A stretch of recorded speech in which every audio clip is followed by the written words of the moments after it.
Good evening. It's great to have you with us here on our weekend primetime news bulletin. We're coming to you live from our studios in Colombo. I'm Sonali Wanigabadke. We have a comprehensive bulletin ahead, but first, here's a look at your headlines tonight.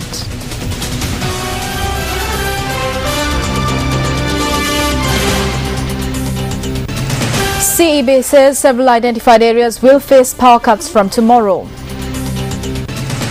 President says special attention will be drawn to the independence of the judiciary. The revised Z scores released. Pranab Mukherjee elected President of India. On to the news in detail.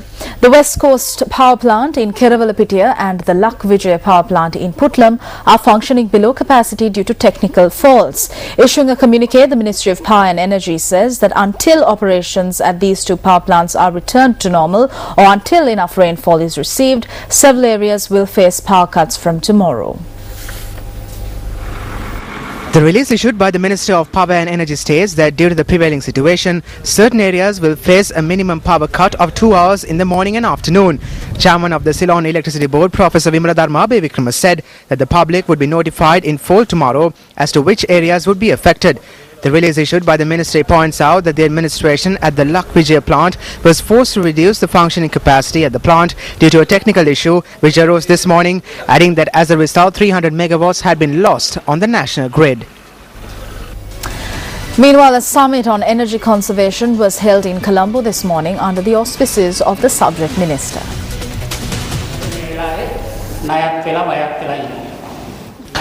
At this point, the electricity board is in debt and in fear. We are in debt because fuel is being used instead of the water that is usually used to produce 40 to 45% of the requirement. Hydropower is only producing 15 to 20% and we are having to bear the fuel costs as well. Therefore, day by day, our debt is increasing. We are in fear because there are faults being reported at power plants and we may have to issue releases notifying people of power cuts.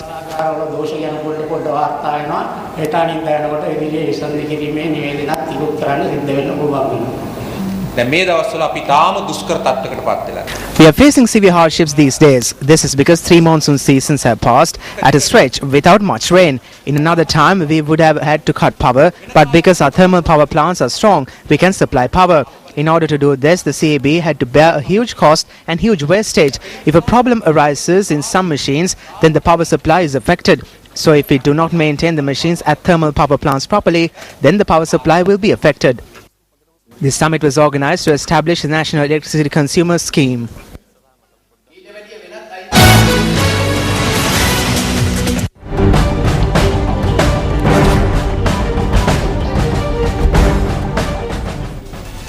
The Century Expo and Farmers Week commenced in Gannorua today under the auspices of President Mahinda Rajapaksa. The Farmers Week and the exhibition is being held to mark 100 years since the establishment of the Department of Agriculture.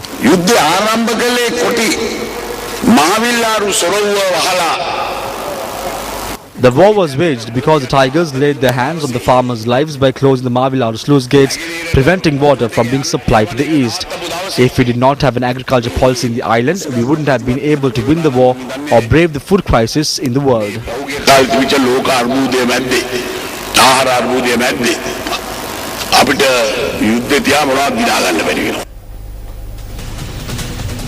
Now, President Mahinda Rajapaksa, also speaking in Gannorua, said that special attention will be paid towards the independence of the judiciary.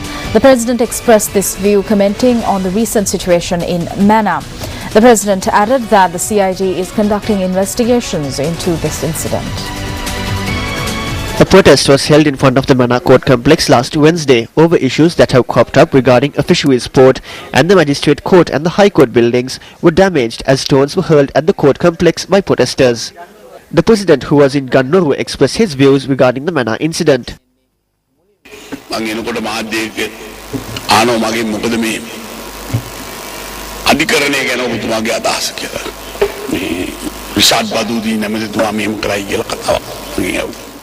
When I was coming, a media person asked me about my view on the judiciary and said that Rishad Badiuddin had made a certain comment.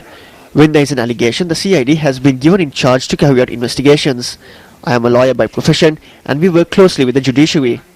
During my tenure, I have high regards for the independence of the judiciary. We have high regards for the independence of the judiciary because if not, we cannot rule a country. However, we are saddened by this incident. Now he says he did not say such a thing. True facts will have to be found through investigations. However, we must also say that as a government, we are saddened by the fact that the judiciary has doubts on one of our cabinet members.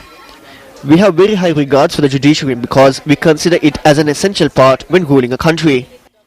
රජයක් වශයෙන් අපි ඒ ගැන ඉතාම කලගාටු වෙනවත් කියන එකත් මම මතක් කරනවා. අපි අධිකරණය කිරී තාම භක්තියක් ස්වාධීනත්වයක් කාර්ය රටක් පාලනය කිරීමේදී අවශ්‍ය කොටසක් වශයෙන් අපි සැලකන නිසා. Meanwhile, opposition leader Ranil Wickremesinghe also expressed views regarding the incident. අද නීතිය ක්‍රියාත්මක කරන්න බෑ. ඇයි? නඩුකාරයාට බල කරනවා. Today, the law cannot be enacted. Why? Because the judge is forced to release certain persons. What happened in Mana? The judge said that he will not do it. So they surrounded the court complex and tried to carry out an attack. All judges and lawyers have called on the law to be enacted on the minister responsible for the incident. I wish to ask if this is the Mahinda Chintana. ආරක්ෂාවක් නැහැ. දරුවන්ට ආරක්ෂාවක් නැහැ. මේකද මහින්ද චින්තන ඉදිරි ගමන කියලා මම අහන්න කැමතියි. Leader of the Janasatha Front, Venerable Battaramulle Seelaratana Thera, also spoke on the incident. එදා SB දිසානායක ඇමතුමා අධිකරණයට අපහාස කරා කියලා වසර ගානක් කිරිය දැම්මා. Minister S.V. Disanayaka was imprisoned for contempt of court. Those who hurled stones at the court complex and insulted the magistrate should be given proper punishment. If those who safeguard the law are treated in this manner, how would the general public be treated? ආරක්ෂා කරන අයටත් මෙහෙම කරනවා නම් නීතිය රකින්න අයටත් මෙහෙම කරනවා නම් අනිත් ජනතාවට මොනවා කරයිද? Former Army Commander Sarath Fonseca says that a strong opposition will move towards toppling the government. He made this statement at an event held in Kandy today. An event was held in Kandy today to felicitate former Army Commander Sarath Fonseca. This was organized by the Oba Wenuwen Api organization. මේ බොරු දේශ ප්‍රේමයට රැවටෙන්න එපා.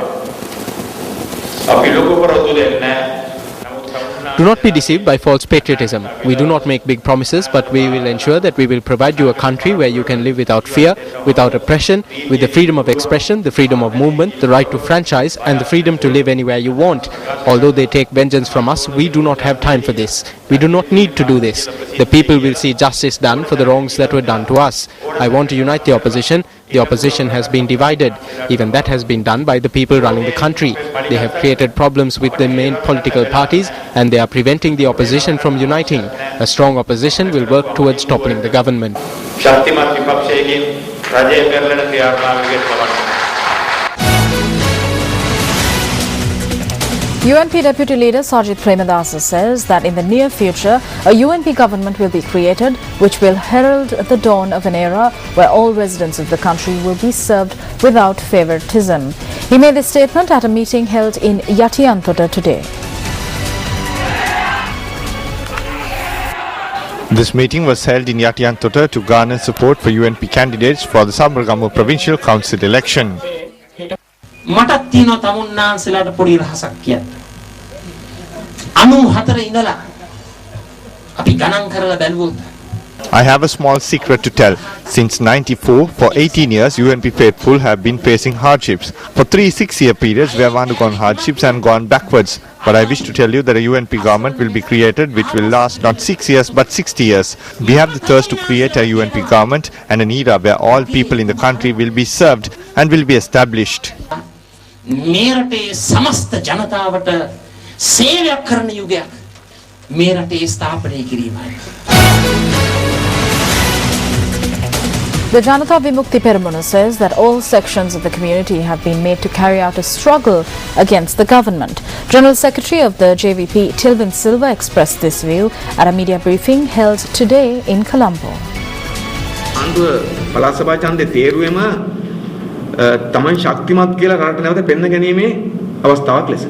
The government is making use of the provincial council election as an opportunity to portray their strength. However, right at the beginning of the election, the government has shown that they are weak. The election, which was announced as a way to portray the strength of the government, has turned out to be an election which reveals the weaknesses of the government. The government continuously laughed at the opposition, saying that they have no challenge from the opposition. They said that the alliance had the best unity. No sooner the election was announced, the Hello Rumia said that they would not contest the election because there were certain socio-economic problems. If it is wrong to contest an election at a time there are socio-economic problems in the country, it is also wrong to even have an election at such a time. This is an indirect blow to the government. The Muslim Congress has decided to contest separately, while Vidavansa's party for the first time has decided to contest separately as the candidate has not been given nomination. JP group leader contesting the forthcoming provincial council election also expressed their views at the media briefing. Protests were staged stating that it was not possible to sell their paddy. By now the farmers are helpless as they are left without water. Farmers in Anuradhapura and Polonnaruwa are struggling. There are no public representatives to solve the issues faced by the farmers. When the farmers take to the streets to stage protests requesting compensation for the losses incurred, the government takes away their pension. The education, health service and roads in the Sabaragama province are in a terrible state. It is in such a backdrop that the provincial council election is being held at the Sabaragama province.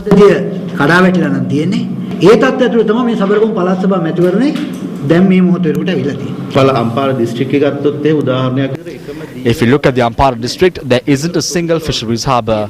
There are a few areas where boats dock, but there are no facilities in those areas. The previous provincial council failed to develop even one of them. The government failed.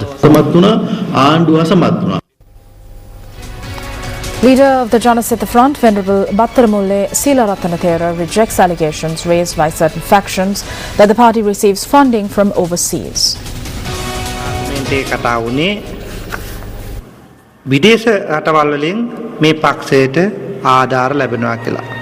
Statements were made in Parliament that our party receives funding from overseas. I completely reject this. We will not let anyone destroy our country. If we are to do that, the Janasatha Front could obtain plenty of funds from overseas. This is a unitary country and we need to safeguard the resources of our country.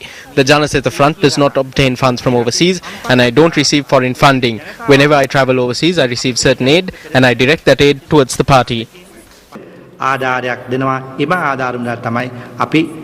The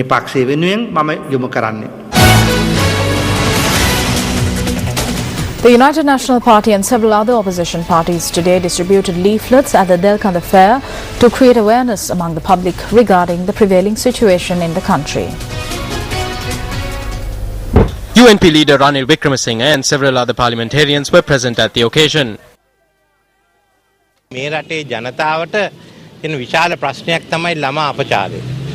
Child abuse is a serious issue that is faced by the people of this country. There is no end to this and parents have to hope and pray for the safety of their children.